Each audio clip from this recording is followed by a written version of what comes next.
Please be seated.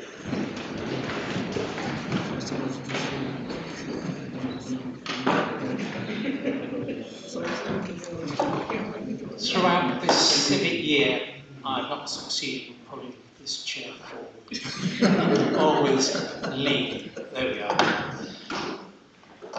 Thank you for coming. This is an extraordinary meeting of the Council. It's been called and agreed to in accordance with the Constitution, and therefore only the matter for which the Council has been called will be discussed. A couple of practical housekeeping issues. No fire drill, so there's no fire alarm. If you do hear a fire alarm, it's because there's a problem. Please make your way out of the building in a calm and orderly fashion as guided by our wonderfully trained staff. People with mobility issues should gather in the foyer on the left-hand side as you leave the chamber, just near the balustrade where assistance will be provided. Toilets are at the end of the corridors to either side of the chamber. Ladies to the left, gents to the right. I just want to make a couple of announcements. First, even though we're at the end of the civic year, it's been really busy, as you all know, and I myself, in this role, have already attended 2 annual general meetings of various civic societies just in the week. It's worth noting also, as an extraordinary meeting, I slightly contradicted myself at the previous meeting when I said this is the last meeting and said thank you to so many people. It makes another opportunity to say thank you to the officers who've given so much of their time, their family time, in those evening meetings when we've run on to all hours. Also, one more thank you to our leader and deputy leader for all they've done on their actual last meeting, I think. And of course, it's my actual last meeting. So, there have been apologies received from Councillors Carlo, Champion, Price, Wright, Stukeley and Davis. Is anyone aware of any other apologies? Councillor Jones. Pardon? Councillor Jones. Councillor Jones. Okay. So, to the sole business of this meeting, and I call upon Councillor Waters to move the second item. Thank you very much, Lord Mayor, and a number of us spent a lot of time in this council chamber yesterday. I do note that the standing orders refer to after 2 hours, etc., but I hope this will be a much shorter meeting today. So this is about confirming the appointment of the Chief Executive, who has gone through an interview process and was selected by member panel, a cross-party member panel, to come forward as our next Chief Executive. And I just want to say a few things about that process, because it was a rigorous process, but it was also done in a pretty tight time frame. It was felt that we needed to make sure there was continuity, and Louise Rousthorne was promoted to be interim Chief Executive, but the process of appointing the Chief Executive was put out to national advert. We had 8 candidates come forward for a long list. That process was whittled down ultimately to a short list, but included a technical interview carried out by a Chief Executive of another authority to help us work through who we would want to be on the final list of candidates to be interviewed. the members of the panel, and I'm very grateful to Councillor Bergling, who's now left the council, but she played a full part as representing the Green Group. Very grateful to Councillor Wright, James Wright, for his participation, and it was myself and Gail, Councillor Mike Stannard, who made up the rest of that panel. But there were many other people involved in the process because we had stakeholder panels as well, external stakeholders, staff panel, and a cross-party group of members of this council who also played their part in interviewing the candidates on the day that we were looking to select. So I'm very grateful to them, but also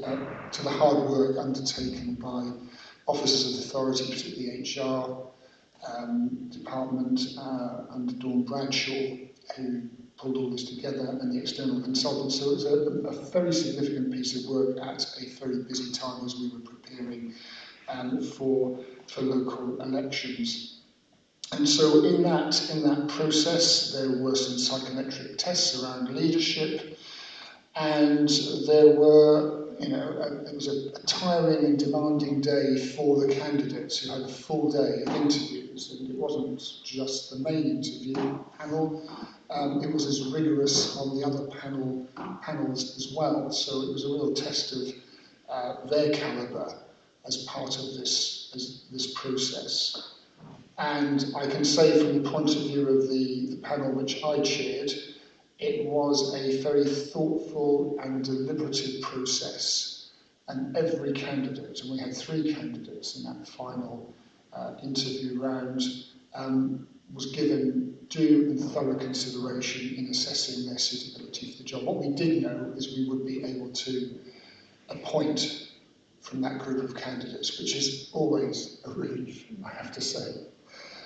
So, out of that process, Louise, who was our interim chief executive, has been a director of the council since 2021, had a record in working for a unitary authority, London Authority in Kingston, also working in Baber with Suffolk District Councils, and had a very strong organisational experience, full range of leadership skills, a lot of experience. She came through that process to be the choice of the interview panel, and I have to say our thinking was informed by the work of the stakeholder groups. It was really really valuable work, and I have to say credit to thinking about what those stakeholder groups did, because they did different things, tested different elements. Some were an interactive conversation, others were more focused around specific areas of council policy and capability and so on. And we know this is a vital job. It is, chief executive covers a whole range of competencies, and people who would have looked at that job description, one understands the range of the qualities that are needed to carry out that function. In addition to that, it's the head of the paid service. It is appointed to obviously carry out the work of being the returning officer, taking on those responsibilities as well. So there's a significant range of responsibilities, as well as, running a significant city. A city that expects its chief executive to be interacting with the wider community, with key stakeholders, but as well as having an organisation which is functioning well internally and interacts with elected members. So it's a big job, it's an exciting job.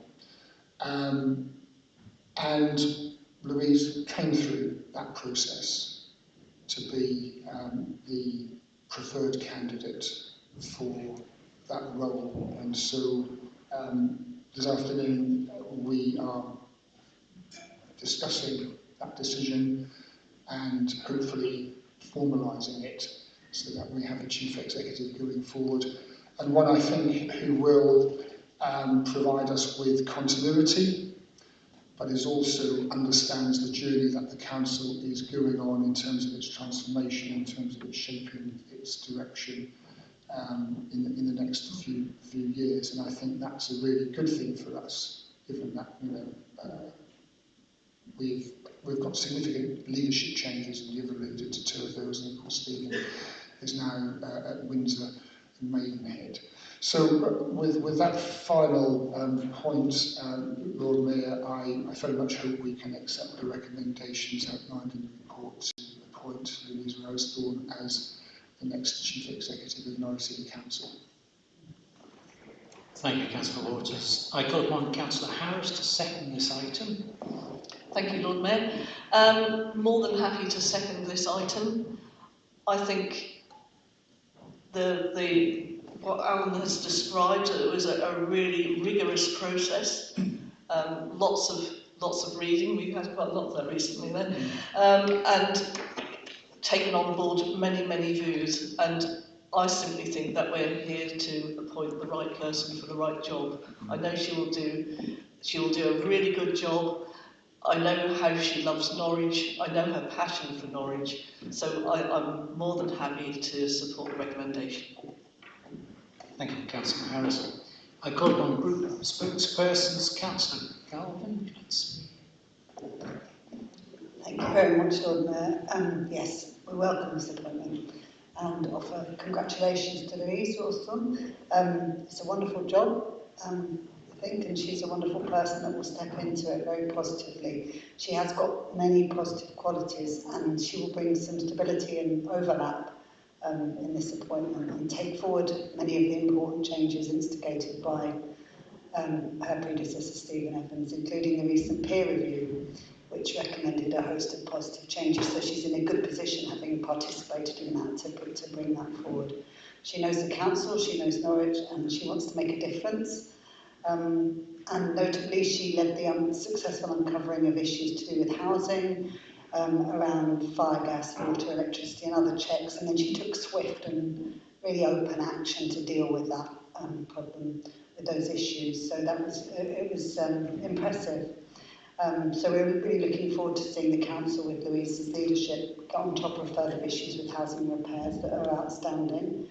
And we also hope the period of stability will now enable some of the transfer of senior interim staff into a more permanent picture, more permanent footing. At present there are about 5 in senior ranks, I think, that are employed as interims, and we need the cultural and organisational stability, and hopefully we'll be able to move into that.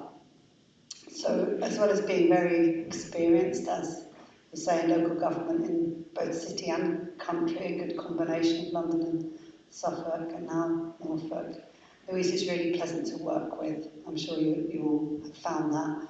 And the feedback from staff, I think, through the process has been that they really welcome the clear dialogue she's established with them.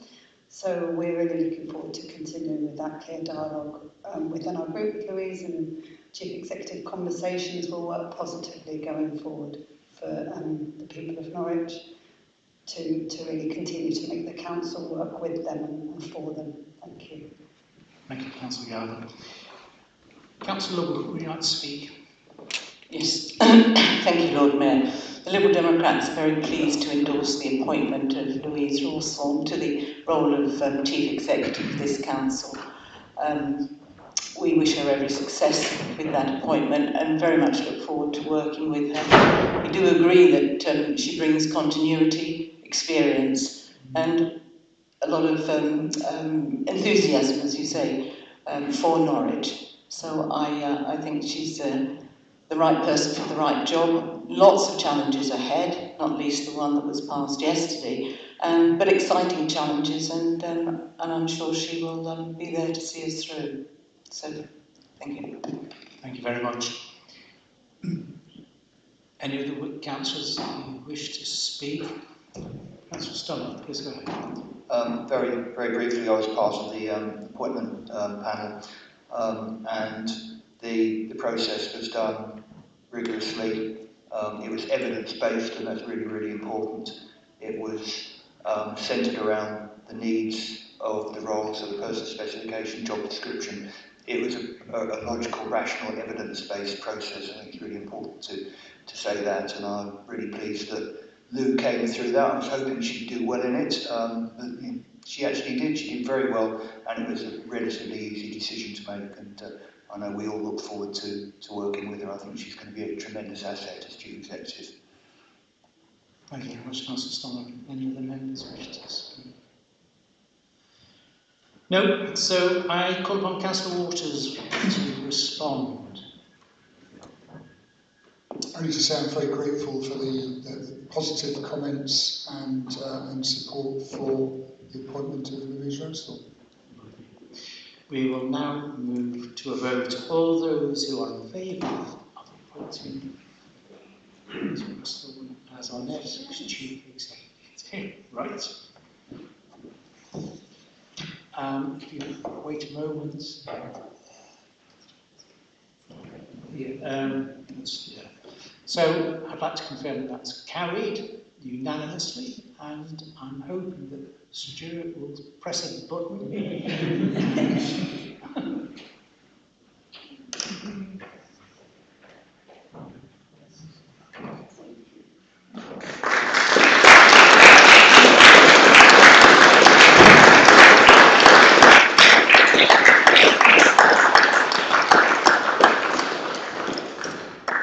What a custom as Lou is to public speaking. She'll say a few words, I hope. Thank you, Lord Mayor, and thank you all. I feel really honoured to be stepping into the role of Chief Executive for our fine city. I really look forward to continuing to work with all of you, with our committed colleagues and our partners. So thank you very much.